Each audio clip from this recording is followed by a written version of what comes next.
going on, guys? Curly Susie here from Cape Breton, Nova Scotia. This video is not clickbait. I did quit the curly girl method for approximately a month and a half now, and it has been a very interesting experiment. Yeah.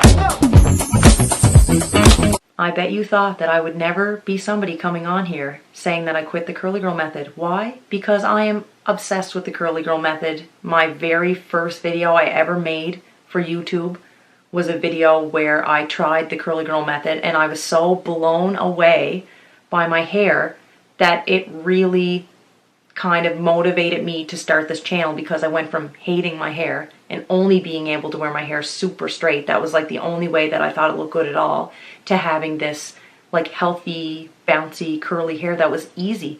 Like I could wash my hair all of a sudden, let it air dry, and it would look curly and it would look beautiful. So I was really impressed by the curly girl method, so much so that I've been following it for almost 4 years now, and I've been making videos and trying products and techniques and stuff for a really long time, all based around the curly girl method. The first question that I think I have to answer is why? Why did I quit the curly girl method? If the curly girl method had been working for me so well for so long, why would I quit?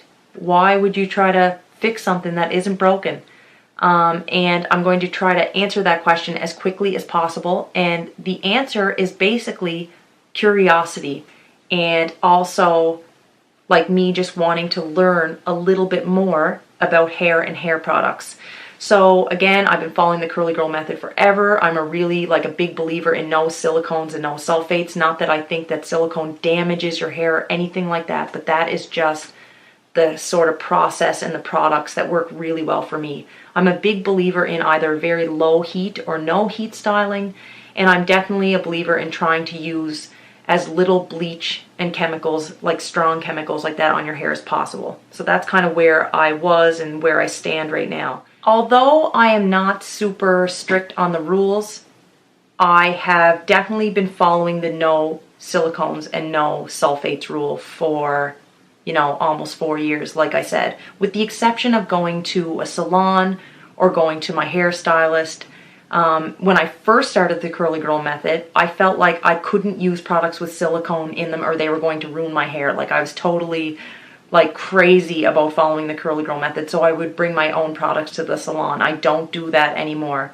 But in my own house, in my shower, when I purchase products, I only use products that don't have silicone and sulfates. The other rules that I'm kind of strict about is I don't use heat. So even when I'm diffusing my hair, even though I know that you can get a tighter curl pattern by using a little bit more heat, I use very little heat, and I usually let my hair air dry either halfway or 3/4 of the way, and then I diffuse my hair a little bit. So everything that I do that fits in with the curly girl method is all in order to keep my hair as healthy as possible, and it keeps my curls defined. I know a lot of you who are watching this have a similar curl pattern to me. It's kind of a common curl pattern. It's like a loose, wavy / curly hair pattern. It's very fluffy. It's very prone to frizz. I call my curls fragile because they fall out super easily. Like if I run my fingers through my hair too much, my curl pattern kind of falls limp. If I use too much product, if I don't use the right products, I just don't get a nice curly result. And this is the way that I really like to wear my hair on a daily basis. So anyways, if you're in that group and you've been following the curly girl method for a long time, then you might find yourself like missing your old products, or maybe your hair is healthy now and you're wondering if your hair would look better and shinier with a little bit of silicone in it, or you're remembering, like me, I always used to put John Frieda's Frizz Ease over top of my hair, especially after heat styling, and my hair would look so shiny. And so I've just been really asking myself a lot of questions about whether the curly girl method is the best for me, or if it just helped me get my hair to a place where it was healthy and now I can kind of do whatever I want. And then I think about like Mains by Mel, for example. So I talk about Mains by Mel a lot on my channel. I watch her videos a lot because she's Canadian and I find her funny, and she has like a tighter curl pattern, but her sister has like a looser, wavy kind of pattern that's a bit more similar to mine. So I do really love their videos, and they try a ton of different products. But she's a professional stylist, and I see how beautiful her hair is and her sister's hair is. And they use silicone and sulfate all the time. They're always switching up their products. They use their hair dryers on a high heat setting. They basically do everything that I tell you guys not to do, and they still have like a beautiful result. So am I wrong? Like, is the curly girl method maybe not that great? How do I know unless I kind of try it now that my hair is curly and my hair is healthy? Maybe the curly girl method was what I needed to get me from wearing my hair straight all the time and straightening my hair and damaging my hair all the time and just having this frizzy, damaged, not curly, not wavy hair. Maybe I needed the curly girl method to get to this point where I have relatively healthy, naturally curly hair that I really love. But now that I'm here, would my hair look even better if I used a little bit of heat and if I started using more silicones and sulfates on my hair? So then the other thing that I just wanted to talk about is, while I'm going through this experiment, I decided to watch a bunch of videos from other YouTubers who quit the curly girl method. And some of them were interesting. A lot of them I kind of rolled my eyes. It was a lot of, you know, women especially who had YouTube channels about other things, and then when the curly girl method became really trendy, they tried it for a little while and made videos about it, and then it was trendy to quit the curly girl method, and so then they were making videos about that. And for the most part, I just don't think that those people found products that were right for their hair. So they were saying things like it made their hair feel greasy, it made their hair look frizzy, or their hair just wasn't curling properly. But really, some of these people were people who had been straightening their hair religiously for like years, so you can't expect to get a good result until you trim a lot of that really heavily damaged hair off. And I just don't think they were willing to put the work in, or maybe they just decided that they prefer what they look like with straight hair, and that is totally okay. But I just didn't feel like it was a good enough explanation of why you should or shouldn't follow the method. And then more recently, so I would say in the last like 6 months to a year, some of like the curly girl method YouTubers have been quitting the curly girl method. So like India Batson and Dana Marie posted a video recently, and a couple of more. And I don't have anything negative really to say about their videos. And Dana Marie, I found her video really good because she was just like super real. She just said like, it's kind of easier for me to wear my hair more wavy. I kind of like my hair a little bit more wavy. And when I'm wearing my hair like that, the silicone makes my hair feel really good, and I can like run my fingers through my hair. And she basically just said like, she really loves her hair curly, but she also likes her hair wavy. And right now she's using products with silicone in them, and that's what's working for her. And then like kind of the same with India Batson. So she has wavy hair, and she was finding that a lot of the products, the Curly Girl approved products, were a little bit heavy on her hair. And even though she was getting definition, she had no volume. And now she's wearing her hair in like a more voluminous style that has like looser waves. And again, whether you prefer that on her or not, or whether I do or not, that is your prerogative. But if that's the way that she likes to wear her hair, then I'm all for it. But for me, I prefer to wear my hair curly, or as curly as possible, and where I have that fragile hair pattern that my curls follow easily. I'm kind of watching their videos and saying, okay, like, that totally works for you to quit the curly girl method, but is my hair still going to be this curly if I quit? And the only way that I would be able to find out is if I actually did that. Oh my geez, do you think that's enough of an intro to the video? Most of you are probably like, okay, Susie, like, just get to the point. And I'm getting there, I swear. So a month and a half ago, like I said, I quit the curly girl method. So I basically started doing a lot of the things that Maine's by Mel does and that work for her. So I tried some of the products that she really likes. I also tried a line of Redken products that I always really liked. I tried some Amika products, which are products that my hairstylist really loves. and I had like some John Frieda frizzies and some drugstore products that I always loved, that always worked on my hair. And I've been kind of interchanging those products and trying different things. I also turn the heat up on my hair dryer a little bit because I am somebody who would like to have a bit more curl definition.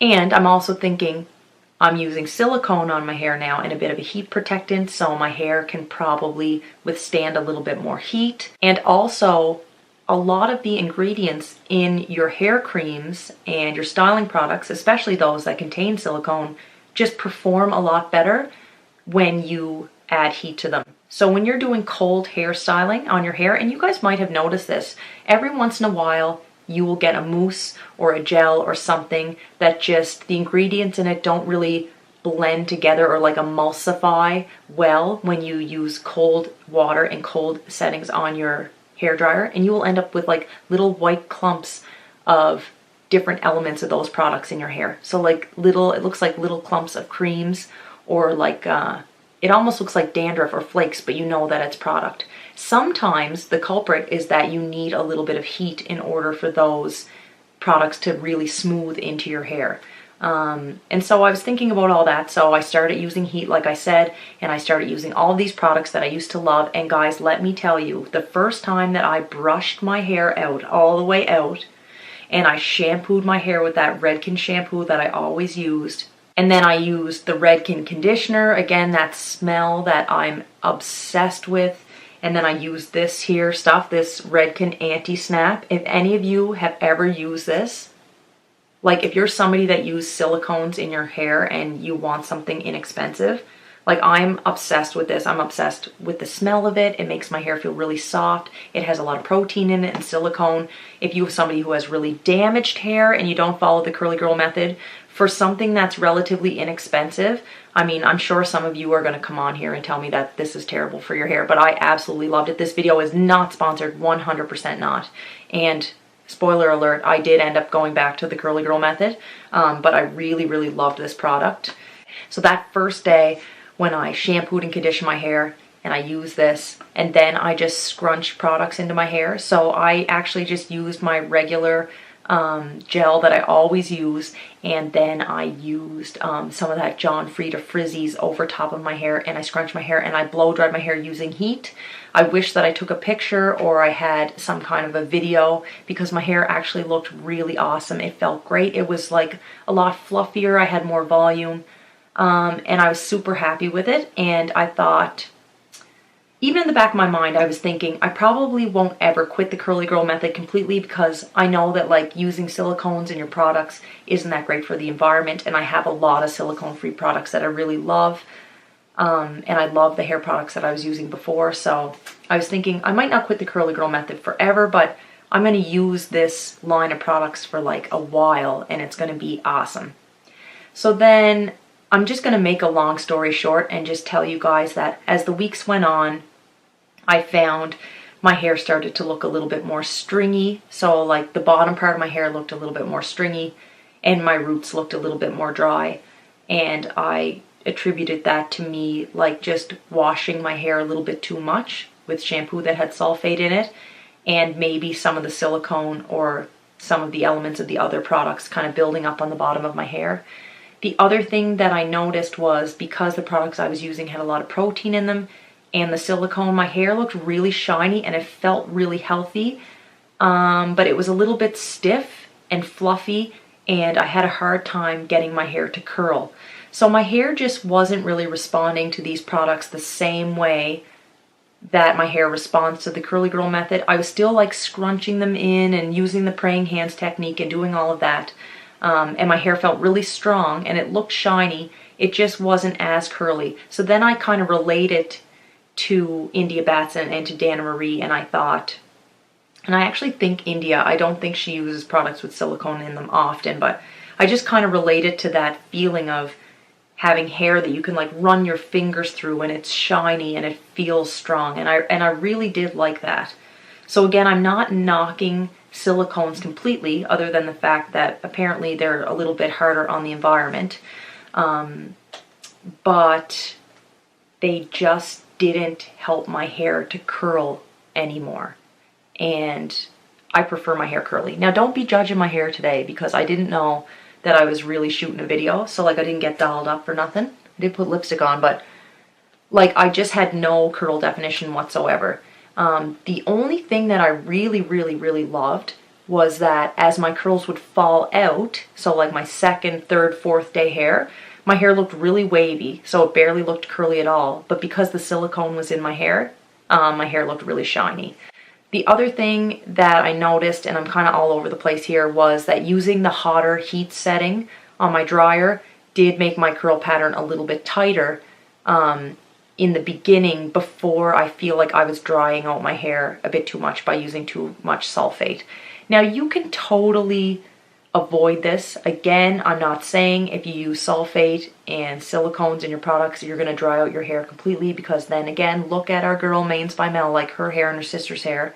They have beautiful hair that's not dried out. They also only wash their hair like maybe once or twice a week with shampoo, so that definitely helps. But for me, when I was putting the silicone in my hair, in order for my hair to not look weighed down, I did have to shampoo my hair more often.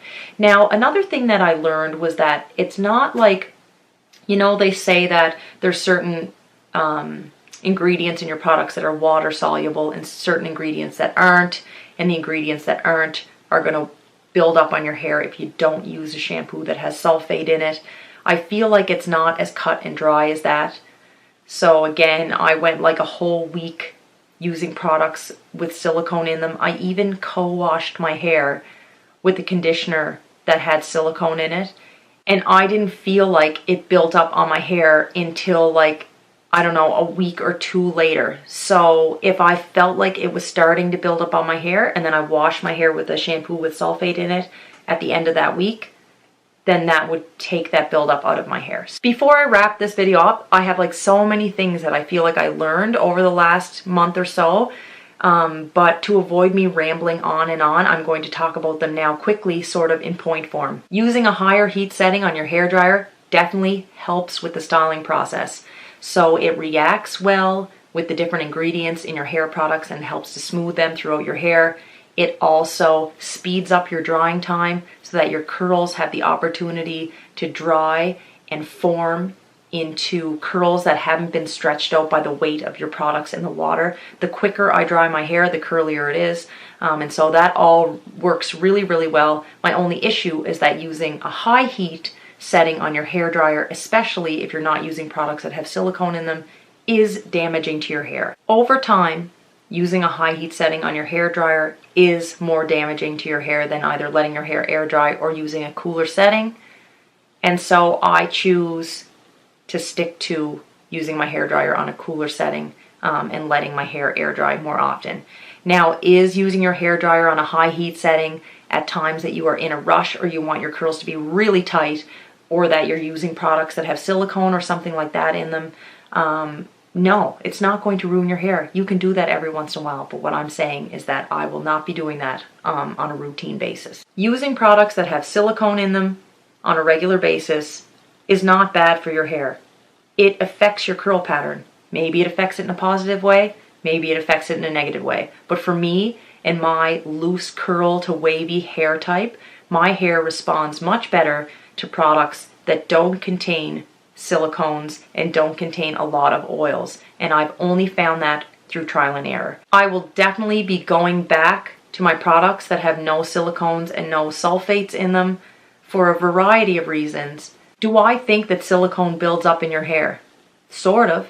Do I think it happens after using it 1 or 2 times? No. Brushing my hair. So I was very open-minded about brushing because a lot of people are saying, and there is scientific theory to back this up, that your hair is stronger when it's dry. So if you take a very soft brush and you're gentle and you brush your hair out, starting at the ends and working your way up to the top gently before you wash and style your hair, then you're getting the best detangling. Your hair is stronger and therefore less likely to break, and it's just overall better for your hair. When your hair is wet, it's a little bit more fragile, and so especially if you're using a comb in the shower to get your tangles out, you can't hear the hair breaking, but it's breaking. So that's what they say. I actually believe all of that. but I'm still not going to be dry brushing my hair because it greatly affects my curl pattern. That's how fragile my curls are. So what I have decided, and some of you are going to be like, big shocker, Susie. What I've decided is that I'm going to stick with the curly girl method, and I'm going to continue to be curly girl method-ish. Yeah, and if you like this video, you can give it a thumbs up. If you didn't like it, you can give it a thumbs down. Subscribe to my channel, and I will see you very soon in my next curly hair routine video. Bye. Hi. Hi, Julie.